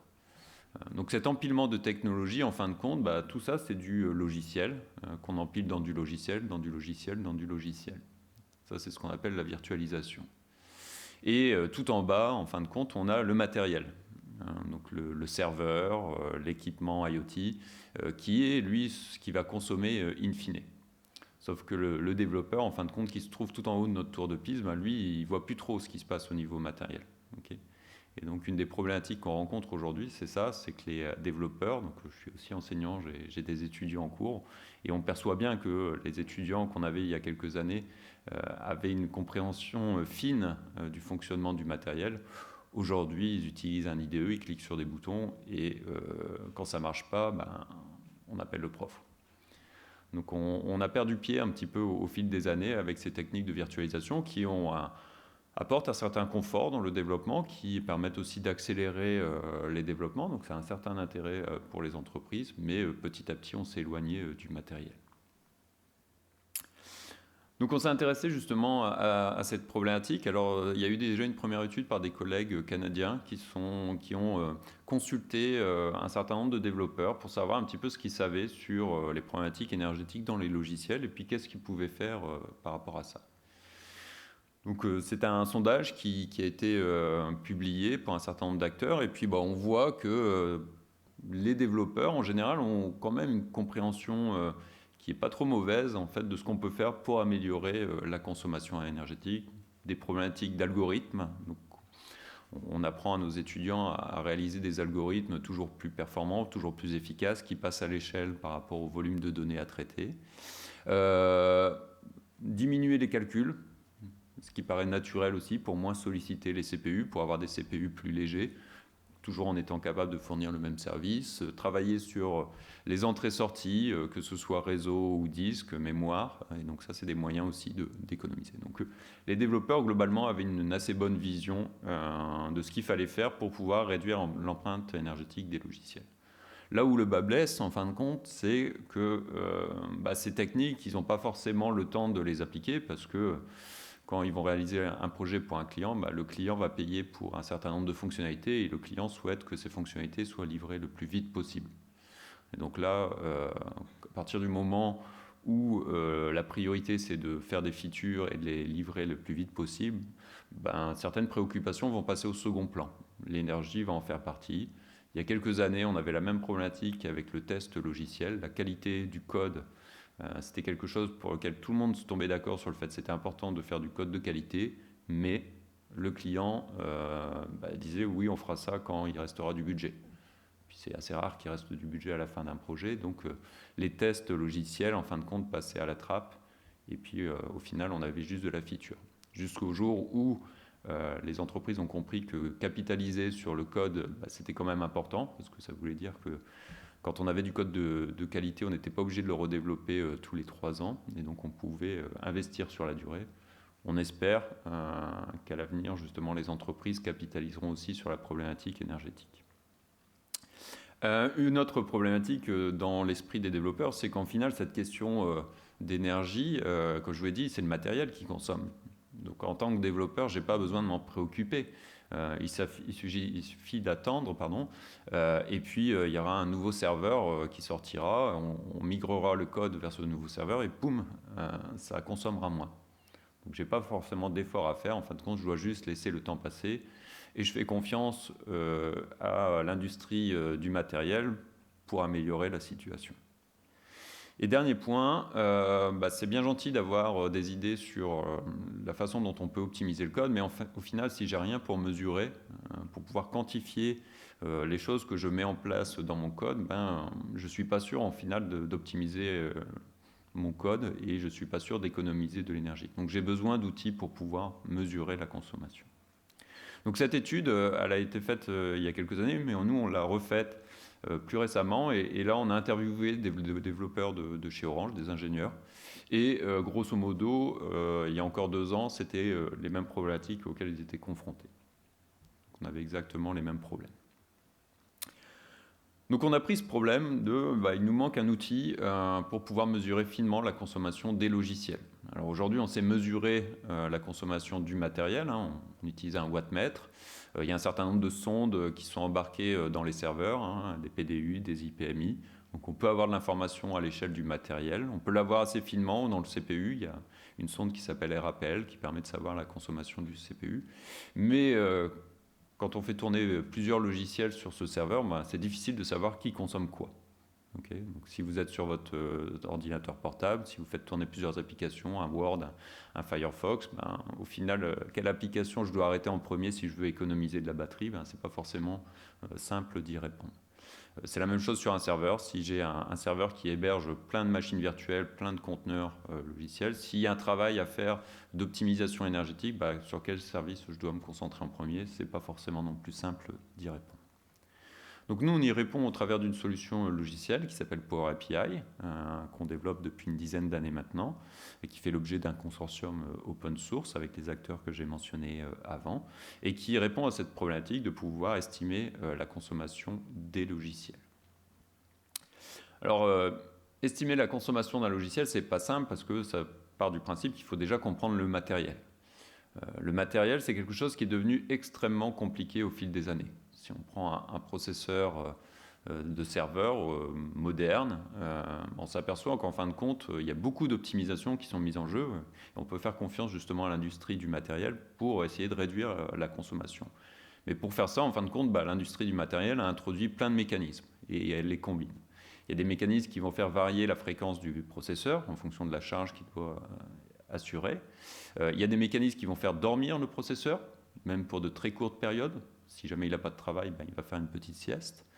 Et tous ces mécanismes vont se mélanger. On va avoir aussi des mécanismes qui vont accélérer la fréquence du CPU au-delà de sa fréquence nominale pour pouvoir justement donner un coup de boost pour terminer une tâche. Tout ça, si on a besoin de le modéliser pour pouvoir justement mesurer la consommation finement, c'est difficile de le faire à la main. Quand on a commencé nos travaux, on faisait ça sur des architectures de type Pentium. On arrivait à faire des modèles qui étaient assez précis. Aujourd'hui, les architectures qu'on rencontre font que c'est plus possible de modéliser la chose. On passe plus de temps à modéliser que d'attendre une nouvelle version, une nouvelle génération de l'architecture. Donc pour pouvoir gérer cette complexité, en fin de compte, on fait appel aussi à du machine learning, à l'intelligence artificielle. Et donc on a mis en place une méthodologie qui va apprendre un modèle de puissance à partir d'un CPU, d'une architecture donnée. Donc je ne vais pas rentrer dans les détails scientifiques de la chose. Ce qu'il faut retenir, c'est que voilà, on a des techniques qui vont permettre justement de s'adapter automatiquement par rapport à une architecture matérielle. Et donc à chaque fois qu'une nouvelle génération de processeurs arrive sur le marché, on n'a pas spécialement de travail supplémentaire à faire. On déploie notre sonde Power API sur cette nouvelle architecture et elle va se configurer, elle va se calibrer automatiquement par rapport à cette nouvelle architecture. Et donc, une fois qu'on a cette sonde qui est calibrée, ça nous permet de faire quoi ? Ça va nous permettre justement de pouvoir estimer à la granularité du logiciel. On va pouvoir désagréger quelque part la consommation d'une machine en un ensemble de consommations qui sont les différents logiciels qui vont tourner sur cette machine. Donc, ce qu'on fait en fin de compte, c'est que tout en haut, on cale un autre modèle sur la consommation du processeur. Donc, je vous ai dit tout à l'heure, il y a des sondes dans les processeurs comme RAPL qui nous donnent une information à la granularité du processeur, mais qui ne sont pas capables d'aller plus bas, à une granularité plus fine. Donc, nous, on va se caler avec ça, avec notre technique de machine learning, et on va s'assurer que notre modèle, du coup, est toujours précis. Et en continu, on va vérifier que notre modèle est précis. Et ce modèle, une fois qu'on l'a appris, on va l'utiliser pour l'appliquer à l'échelle des logiciels. Et donc là, c'est ce qu'on voit en dessous. On va être capable de répartir la consommation du matériel entre tous les logiciels. Et peu importe que ces logiciels s'exécutent en parallèle ou de manière séquentielle, on va pouvoir séparer, en fin de compte, proprement la part de consommation de chaque logiciel. On peut séparer aussi le système d'exploitation, le coût du kernel, et ainsi de suite. Donc ça va nous donner des éléments en direct, ça c'est aussi un aspect qui est intéressant, on va pouvoir avoir un retour en temps réel sur ces éléments de consommation, c'est-à-dire que dans une méthodologie DevOps, par exemple, les Ops peuvent déployer ça sur un cluster de machines et puis suivre en temps réel la consommation des différents services en fonction de ce qui se passe sur le cluster. Et ça, c'est ce qui est intéressant avec ce type de technique, c'est qu'on va pouvoir aussi changer la perspective sur cette question énergétique. Jusqu'à présent, quand on voulait mesurer la consommation d'un cluster, on branchait, comme je vous ai dit, des IPMI sur les différentes machines et puis on suivait la consommation de ces machines. Quand on fait ça, en fin de compte, et on a un ensemble de logiciels qui sont déployés sur ce cluster de machines, on va avoir des courbes qui ressemblent à ça.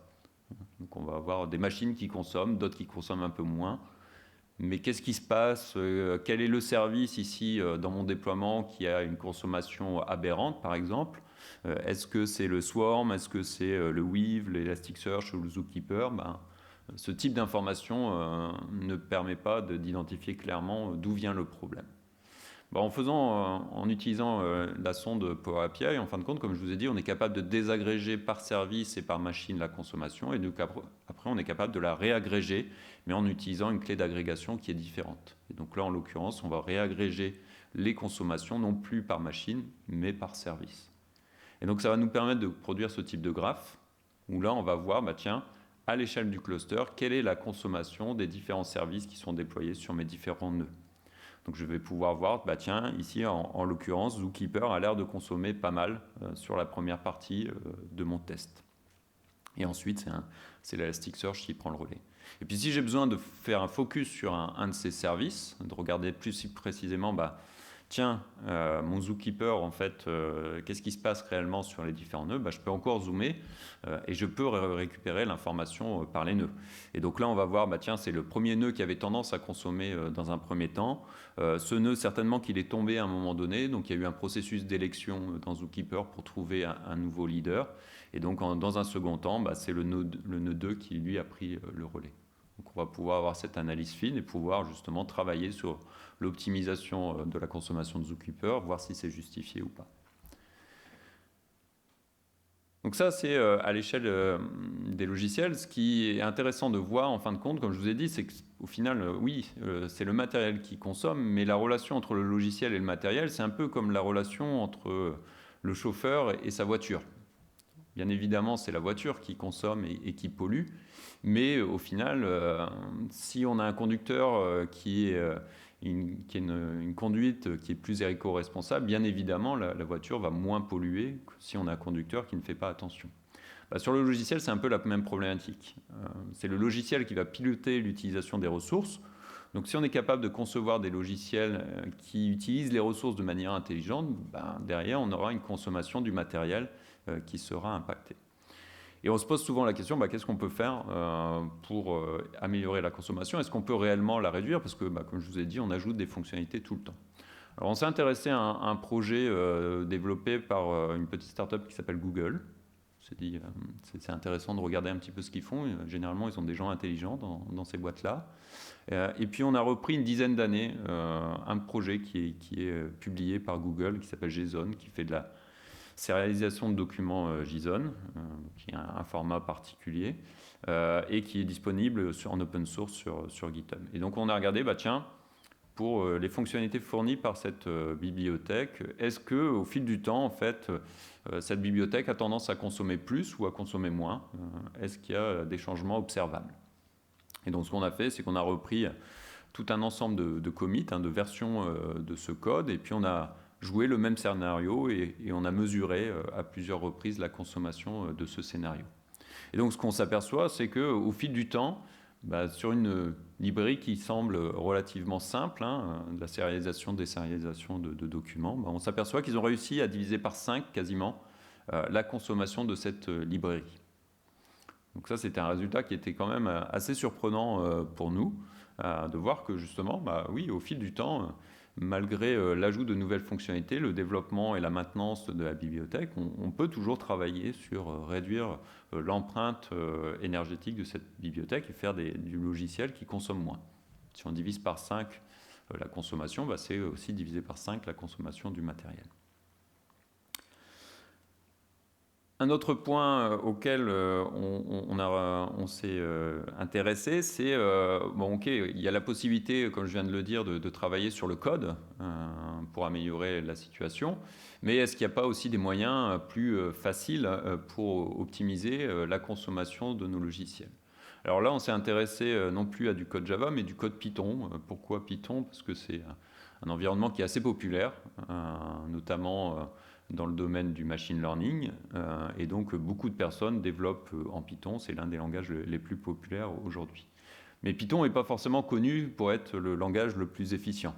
C'est un langage qui est interprété et qui, forcément, du coup, on paye un certain coût pour pouvoir utiliser des programmes en Python. Donc on s'est dit, plutôt que de conseiller à nos développeurs d'arrêter de coder en Python et de coder en C, parce qu'il y a des articles qui ont été publiés, peut-être vous les avez vus passer sur des réseaux comme LinkedIn, où il y avait des benchmarks, des comparaisons entre les différents langages, et puis bien évidemment Python était le mauvais élève, et puis le langage C, comme on pouvait s'y attendre, en fait, était le plus efficient. Sauf que prendre la décision du jour au lendemain de basculer de Python au langage C, c'est pas forcément un choix très pertinent pour une entreprise, parce que vous allez probablement perdre la moitié de vos développeurs qui vont partir chez un concurrent en se disant « mais moi j'ai pas signé pour coder en C ». Ceux qui vont rester, il va falloir les former, il va falloir qu'ils se deviennent aussi prolifiques en C qu'ils n'étaient en Python. Et puis au passage, vos premiers projets, vous allez certainement essuyer pas mal de bugs supplémentaires dus à l'adoption de ce nouveau langage. Donc plutôt que de faire ce choix, qui peut être hasardeux. Nous, on s'est dit, tiens, qu'est-ce qu'on peut proposer aux développeurs Python pour essayer d'améliorer leur quotidien et faire en sorte qu'ils essayent de réduire leur impact sur l'environnement. Et un moyen relativement simple d'améliorer la situation pour un développeur Python, c'est de regarder justement l'environnement d'exécution, l'interpréteur. Donc Python est livré quand vous installez une distribution Python sur votre machine, vous récupérez un interpréteur. Et ce n'est pas forcément l'interpréteur qui est le plus efficient. C'est celui qui est surligné en rouge ici dans mon graphe. Ce qui est intéressant, c'est de voir que l'écosystème Python en fait, est très riche. Et des interpréteurs et des environnements d'exécution, il en existe beaucoup. C'est assez riche. Donc on s'est dit, tiens, on va regarder qu'est-ce que donnent d'autres interpréteurs. Et on était assez surpris de voir que certains interpréteurs, en fin de compte, pouvaient diviser l'empreinte environnementale, l'empreinte énergétique, par un facteur. On ne parle pas de gagner 10%. On l'a fait en Java, typiquement en choisissant la bonne VM. Vous pouvez gagner 10% sur votre coût d'exécution. Si vous le faites en Python, là, on divise par un facteur 100, puisque c'est une échelle logarithmique, le coût d'exécution de vos applications. Ce qui est vraiment gratuit pour le développeur, parce qu'on ne lui demande pas de modifier ses habitudes de développement, on ne lui demande pas d'utiliser un autre framework. Il suffit juste de faire un choix pertinent pour l'environnement d'exécution. Autre possibilité, autre sujet récurrent dans les phases de développement, c'est l'accès aux données. Donc on utilise Python aussi pour faire par exemple des applications web. Il y a des frameworks comme Flask ou Django qui existent. Puis ces applications web, elles sont bien souvent connectées à une base de données pour aller chercher de l'information, éventuellement l'écrire. Et donc on a regardé est-ce que les stratégies d'accès aux données avaient une incidence sur la consommation. Et donc là, on s'aperçoit que là aussi, oui, la façon dont on accède aux données, ce n'est pas anodin. Donc c'est pas pour rien qu'il y a des cours de base de données et de SQL dans les formations, c'est que justement la façon dont on va récupérer les données peut justement impacter non seulement les performances, mais aussi l'efficience du logiciel. Et donc là, si on combine ce que je vous ai dit juste avant sur le choix du runtime et la stratégie d'accès aux données, on voit qu'on peut diviser par un facteur 40 la consommation de la fonctionnalité en question. Donc là, ça commence à avoir des gains qui sont non négligeables pour un même logiciel. Donc tout ça, en fin de compte, au-delà des études qu'on réalise, on s'efforce aussi de fournir du logiciel. Donc ce que je vous ai présenté pour Python, en fin de compte, ça a donné lieu aussi à un logiciel qui s'appelle Joule Hunter, qui est une extension d'outils de la communauté Python et qui permet en fin de compte de vous donner un aperçu justement de comment l'énergie se dissipe au travers de votre code. Donc, tout à l'heure, je vous ai présenté un outil qui permettait de voir comment l'énergie de la machine se dissipe à travers un ensemble de processus, de conteneurs, de VM. Là, on va encore un cran plus loin, on va rentrer dans le code quand on a accès à ce code, puis on va être capable de vous dire, tiens, en fonction de ce que vous avez écrit comme code, voilà là où l'application a tendance à dépenser de l'énergie. Et donc notamment, si on souhaite optimiser la consommation énergétique de ce code, c'est plutôt sur ces méthodes-là qu'il faut se concentrer et peut-être pas sur les méthodes que vous pensiez. Donc au final, quand on met tout bout à bout, le logiciel, ce n'est pas vraiment une tour de Pise, ça ressemble plutôt à une pyramide, avec tout en haut le coût de ma fonctionnalité, le code que j'ai développé, pour lequel je pense que ça consomme un watt virtuel, et puis par l'empilement des technologies, par des choix stratégiques sur la façon de coder ce logiciel, on s'aperçoit qu'en fin de compte, l'empreinte au sol peut être beaucoup plus importante que ce qu'on pense. Et donc là, ça nécessite de repenser justement les architectures, de faire attention aux choix qu'on fait, pas forcément commencer tout projet par se dire on va déployer un OpenStack avec un Kubernetes dedans et après on verra ce qu'on en fait, mais de prendre le problème à l'envers et de partir justement des besoins des logiciels. Donc à chaque niveau, on peut perdre des ressources, donc il faut être vraiment très vigilant à ce niveau-là. Et l'empreinte énergétique va avoir une incidence. Ça va avoir une incidence environnementale, bien évidemment, mais en plus, si on tourne sur des environnements type cloud, ça a aussi une incidence financière. C'est-à-dire si vous pouvez faire tourner le même service en utilisant une instance small plutôt que les plus grosses instances que fournit Amazon ou OVH, vous allez aussi trouver un intérêt économique pour faire tourner vos services. Donc pour résumer, donc la problématique de l'énergie dans les TIC, c'est une problématique qui va continuer de grossir. Pourquoi ? Parce que comme je vous l'ai dit, l'accélération est de l'ordre de l'exponentielle et qu'on a des services partout et que on nous encourage à développer des services dans de plus en plus d'écosystèmes. On vient de le voir juste avant avec les présentations. Donc l'informatique a bien évidemment un rôle à jouer pour aider à améliorer la situation environnementale, mais il faut aussi se préoccuper du coût environnemental de l'informatique. Bien évidemment, le matériel va continuer de s'améliorer et va améliorer son efficience énergétique, mais ce n'est pas une raison pour faire n'importe quoi au-dessus. On ne peut pas partir du principe que j'ai aucun effort à faire de mon côté parce qu'il y a quelqu'un d'autre qui s'est emparé de la problématique. Les ressources de calcul seront limitées à un moment ou à un autre. Je ne peux pas vous dire si c'est dans 2 ans, dans 10 ans ou un peu plus longtemps, mais c'est plus ou moins accepté maintenant que oui, on ne va pas pouvoir construire des processeurs à l'infini. C'est basé sur des terres rares. On sait que les capacités d'extraction sont limitées et donc à un moment donné, il faudra se poser des questions par rapport aux choix qu'on peut faire sur ce niveau-là. Donc calculer avec des limites, ça a clairement déjà un intérêt. Et puis il est important de travailler sur toutes les couches des infrastructures. Quand tout à l'heure j'ai empilé des couches, chacune de ces couches en réalité fait tourner du code Python ou d'une autre technologie. C'est lui-même un logiciel qui peut être optimisé. Et donc en travaillant sur l'optimisation de chacune de ces couches et que chacune des personnes s'empare de cette problématique, c'est là où on peut avoir un réel gain. Donc, même à votre niveau, peu importe la couche sur laquelle vous travaillez, il y a un effort à fournir. Donc voilà pour mon intervention, et si vous avez des questions, je serai content d'y répondre. Merci.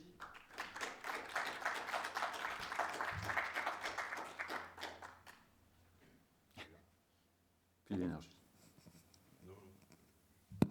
Voilà. Moi, j'avais une première question.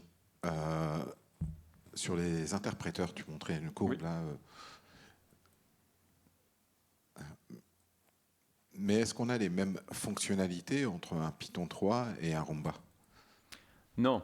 Après, là, ce qu'on avait réalisé, c'était sur des micro-benchmarks. Donc, c'est pour ça que je ne dis pas qu'il faut basculer de Python sur tel interpréteur. Ce n'est pas la réponse à tous les problèmes.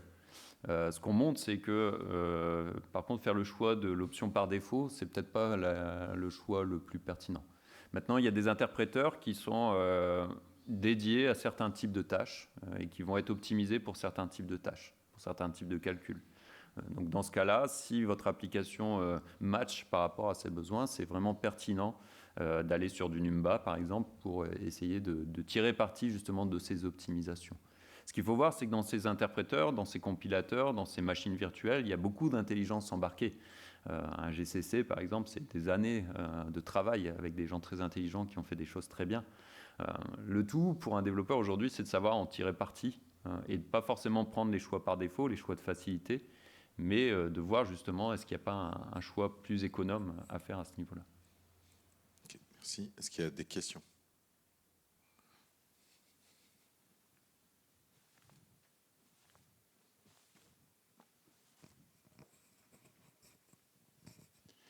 Bonjour, merci pour la présentation, ça ouvre toujours des horizons un peu nouveaux. On conçoit des objets connectés. Est-ce que, si j'ai bien compris, est-ce que vous avez présenté nous permettrait, et l'autonomie est une question de fond sur les objets connectés, de réduire la consommation à proprement parler de l'objet connecté, sachant qu'on ne parle pas de microprocesseurs, mais plutôt de microcontrôleurs. Alors, en fait, le message que je voulais faire passer aujourd'hui en intervenant, c'est que, bon, d'une part, déjà, les gens qui font des systèmes embarqués, des applications mobiles, ils ont toujours une culture, pour moi, justement, de l'économie, parce qu'on fonctionne sur batterie. Et donc, forcément, faire du code plus efficient, c'est faire du code qui va s'exécuter plus longtemps ou qui va nécessiter de moins recharger la batterie. Donc, je pense que dans ces communautés-là, il y a toujours un souci, justement, d'optimiser les choses. Par contre, de plus en plus, des objets connectés, ils sont connectés à quoi ? Ils sont connectés à un back-end, à un ensemble de services derrière. Et là, généralement, les gens se posent beaucoup moins de questions. J'ai tendance à dire que c'est un peu open bar à ce niveau-là. Donc on fait beaucoup d'efforts pour se concentrer sur notre objet connecté, et puis derrière on va aller déployer des trucs chez Amazon, on va cliquer sur des boutons, on va pas trop chercher, mais en plus comme c'est pas trop notre métier de base, on se dit bah tiens on va faire confiance à Amazon, ils font certainement les choses très bien. Et donc faut faire attention je représente la chose en fait comme un iceberg, en disant il y a la partie émergée qui est l'objet connecté où on fait des efforts pour que ça consomme pas trop, mais si derrière en fin de compte la partie immergée consomme énormément, les gains qu'on va faire sur notre objet connecté vont être totalement annihilés par le manque d'effort qu'on va apporter sur la partie back-end. Donc aujourd'hui, un système IoT, il ne faut plus juste le voir comme un petit objet sur batterie, mais une chaîne de bout en bout, un environnement beaucoup plus global, de raisonner ce qu'on appelle de manière systémique, d'avoir une vision holistique sur l'environnement, pour regarder justement quel est le coût global de mon environnement. Et pas juste cet objet connecté. Donc oui, les techniques qu'on propose permettent d'améliorer la situation d'un objet connecté, mais il faut faire attention à ne pas non plus avoir des œillères en fait, dans notre process d'optimisation, en se concentrant juste sur ce petit objet et en oubliant en fin de compte ou en ne se posant pas au moins la question sur quel est l'impact du reste.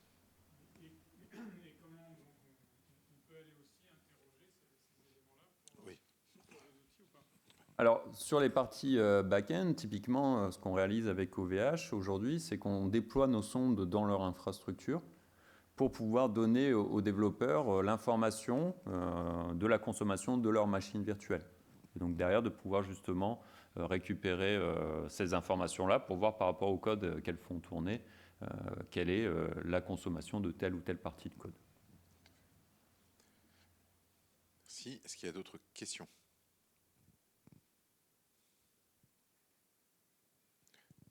Sur les architectures ? Ouais. Tu évoquais le fait de regarder de manière beaucoup plus globale que simplement sur l'objet ou la partie cloud. Est-ce qu'il n'y a pas également une réflexion sur la reconfiguration des architectures ?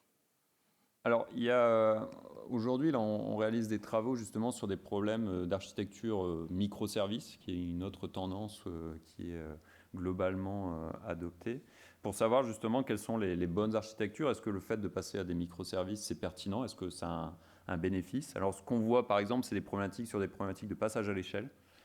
Donc, quand j'ai une charge grandissante, en fait, si j'ai un service monolithique, ça veut dire que je dois répliquer ce service, en fait, et derrière, si ce service prend beaucoup de ressources, ça veut dire qu'il me faut beaucoup de matériel pour le faire fonctionner. Et du coup, est-ce que des architectures microservices, si j'ai besoin de les faire passer à l'échelle, ces architectures microservices, ce n'est pas forcément tous les services qui vont avoir besoin d'être répliqués. Peut-être certains services plus spécifiques sur lesquels il y a ce qu'on appelle des points de contention. Et eux, ces services, typiquement, ont peut-être une empreinte en termes de ressources qui est bien moindre. Donc l'intérêt, c'est de dire, je peux faire grossir mon infrastructure en sollicitant beaucoup moins en fait, le matériel. L'autre enjeu, c'est que si vous êtes chez un fournisseur cloud, faire héberger un gros service, ça veut dire acheter une grosse VM ou louer une grosse VM chez un fournisseur cloud. Sauf que des grosses VM, c'est un peu problématique à gérer pour un fournisseur cloud, parce que généralement, ça va se traduire par il me faut plus de machines, encore une fois, pour héberger ces grosses VM. Avec des petites VM, ça peut servir de bouche-trou. C'est-à-dire il y a toujours des trous chez un fournisseur cloud, peu importe le fournisseur que vous considérez.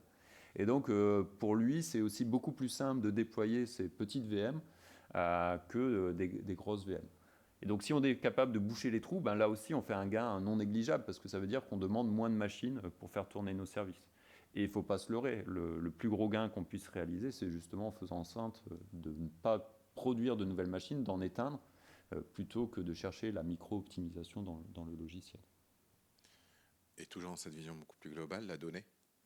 Est-ce que justement le fait d'à chaque fois stimuler le capteur pour récolter un maximum de données pour faire tourner des modèles de machine learning derrière, c'est aussi un travail que vous identifiez, que vous évaluez Oui, alors sur le machine learning, on a fait aussi des mesures pour voir un peu l'impact du machine learning sur la consommation. Là aussi, j'ai des courbes exponentielles qui montrent que plus on essaye de grappiller de la précision sur un modèle de machine learning, plus on doit payer cher. C'est pire que le casino. Donc ça, c'est un premier aspect. Bien évidemment, derrière, il faut alimenter ces modèles avec de la donnée. Donc là, il y a plusieurs choses. Soit on fait fait un peu à l'image de ce que fait le RGPD. On se pose la question de nos besoins finaux et on adapte les besoins en données par rapport à ça. Et donc on peut imaginer dans un contexte IoT, moins solliciter les capteurs si jamais au final on n'a pas besoin de tant de données que ça. Et d'autres travaux qu'on réalise aussi pour essayer de compresser la donnée. C'est-à-dire que plutôt que de remonter des données discrètes à intervalles réguliers, on va calculer des tendances. Et on va observer, si la tendance ne change pas, en fait, je n'ai pas besoin de communiquer. Si je vois que ma température est stable dans mon bâtiment, je la remonte une fois le matin, et tant que je n'ai pas de changement, grosso modo, on peut partir du principe que c'est la même. Je peux avoir aussi des tendances un peu plus complexes. Ça se calcule aussi assez bien. Je peux voir des patterns, en fait, de savoir que j'ai une certaine régularité dans mes données. Et donc, quelque part, je calcule déjà au niveau de mon objet un modèle de la donnée, de sa dynamique. Et c'est ce que je communique, en fin de compte, avec mon back-end, ce qui a une empreinte aussi, en termes de stockage, bien plus faible que juste stocker plein de données sans savoir ce qu'on va en faire. Merci. Ça reprend un peu l'échange qu'on a eu ce matin avec M. Lasserre sur le numérique et le bâtiment, l'architecture en soi. Et ça me rappelle un projet qu'on avait mené il y a très longtemps. C'était les premiers projets d'expérimentation de bâtiments intelligents sur le lycée Baggio. Et on a eu un débat sur la quantité de données versus la qualité de la donnée. C'est-à-dire que quand tu as un IBM, qui était un de nos partenaires dans le cadre du projet, qui voulait énormément de données à récupérer parce qu'il fallait tourner leur modèle, et de l'autre, il y a ce qu'on appelle l'inertie du bâtiment, c'est physique, voilà, et cette dimension-là n'était pas du tout prise en compte par les informaticiens parce qu'ils ne venaient pas de cette culture du bâtiment. Et donc il y a vraiment un travail pluridisciplinaire qui doit être aussi mené tout au long des projets. De plus en plus, en fait, c'est là où toute l'intelligence se doit aller. C'est pas dans le fait de stocker toujours plus de données, bêtement, on va dire, mais justement comment on intègre un certain nombre de contraintes, et les contraintes physiques d'un bâtiment sont un exemple de contraintes, pour faire en sorte d'avoir un usage plus frugal après des capacités de calcul. C'est pas parce que ça paraît si simple pour un ordinateur, c'est pas parce qu'un ordinateur c'est puissant, parce que Google me propose toujours plus de ressources avec des TPU, par exemple, que je dois ne pas me poser de questions et juste utiliser bêtement ces ressources-là. C'est tout l'enjeu aussi pour nous des futurs ingénieurs, future génération d'ingénieurs, c'est que on voit bien l'émergence de nouveaux environnements de développement, GitHub Copilot, ChatGPT pour les plus récents. Quelqu'un qui est formé en informatique aujourd'hui doit avoir justement ce recul et cette intelligence, et pas juste être une paire de mains pour un clavier. Merci. Merci bien. Merci Romain.